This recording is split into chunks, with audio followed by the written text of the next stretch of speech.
అధ్యక్ష రెండే ప్రశ్నలు అధ్యక్ష స్ట్రైట్ గా సూటిగా ప్రశ్న అధ్యక్ష 15 నెలలైంది అధ్యక్ష 15 నెలలైంది శాసనసభకు వచ్చే అధ్యక్ష టీయూఎఫ్ఐడిసి అంతకుముందు కేసీఆర్ గారి ప్రభుత్వంలో నాకు 2 మున్సిపాలిటీలు ఉన్నాయి అధ్యక్ష మెట్టుపల్లి రూరల్ కాన్స్టిట్యున్సీలో 2 మున్సిపాలిటీలు ఉన్న అతి తక్కువ కాన్స్టిట్యున్సీలో నా కాన్స్టిట్యున్సీ ఒకటి అధ్యక్ష 2 కాన్స్టిట్యున్సీలకి 15 కోట్లు అప్పుడు శాంక్షన్ జరిగింది అధ్యక్ష గత 15 నెలల నుంచి నా చెప్పులు అరిగినాయి అధ్యక్ష షూస్ కూడా అరిగిపోయినాయి అధ్యక్ష కానీ ఒక్క రూపాయి కూడా రిలీజ్ కాలేదు అధ్యక్ష దయచేసి మీ ద్వారా ప్రభుత్వాన్ని కోరుతా ఉన్నాను ముఖ్యమంత్రి గారిని ఎందుకంటే వారే మున్సిపల్ అడ్మినిస్ట్రేషన్ మినిస్టర్ కాబట్టి సేమ్ టైం ఉప ముఖ్యమంత్రి గారిని కూడా కొద్దిగా కరుణ చూపెట్టాలి మా కాన్స్టిట్యున్సీ మీద ఎందుకు అంటే అధ్యక్ష రెండోది ఆరోగ్య శాఖ మంత్రి గారు కూడా ఇక్కడ ఉన్నారు కాబట్టి వారు ప్రతిసారి వారు సంతకం చేసి పెడతా ఉన్నారు మా హాస్పిటల్ అధ్యక్ష పెచ్చులు ఉడతా ఉంది మెట్పల్లిలో వారు సంతకం పెడతా ఉన్నారు కానీ ఉప ముఖ్యమంత్రి గారు దానికి శాంక్షన్ ఇవ్వట్లేదు అధ్యక్ష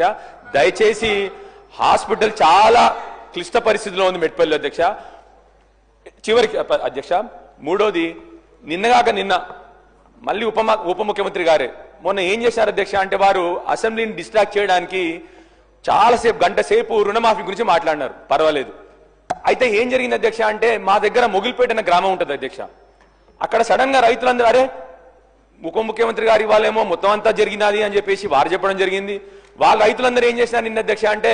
మరి మాకు 350 మందికి ఒక్క గ్రామంలోనే మాకు రుణమాఫీ జరగలేదు మేము అందరం వెళ్ళి ప్రజావాణి సోమవారం కదా అధ్యక్ష ప్రజావాణిలో కలెక్టర్ గారికి మేము మొగిలిపేట గ్రామం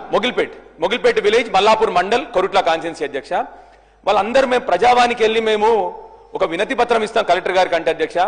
మిమ్మల్ని కూడా రిక్వెస్ట్ చేస్తున్నాను అధ్యక్ష అసెంబ్లీ జరుగుతున్న సమయంలో ఆ గ్రామస్తులందరినీ అరెస్ట్ చేశారు అధ్యక్ష దయచేసి మీ ద్వారా రిక్వెస్ట్ ఏంటంటే అధ్యక్ష అసెంబ్లీ జరుగుతున్నప్పుడు ఈ అరెస్ట్ల పర్వం ఎక్కువవుతా ఉంది వాళ్ళు పాపం కలెక్టర్ దగ్గరే పోతామన్నారు ప్రజావాణిలో కంప్లైంట్ చేస్తామన్నారు ఎందుకంటే ఇక్కడ ఉప ముఖ్యమంత్రి గారు అందరికీ జరిగినదని చెప్పినారు కాబట్టి వారు అది డిసిషన్ తీసుకున్నారు అధ్యక్ష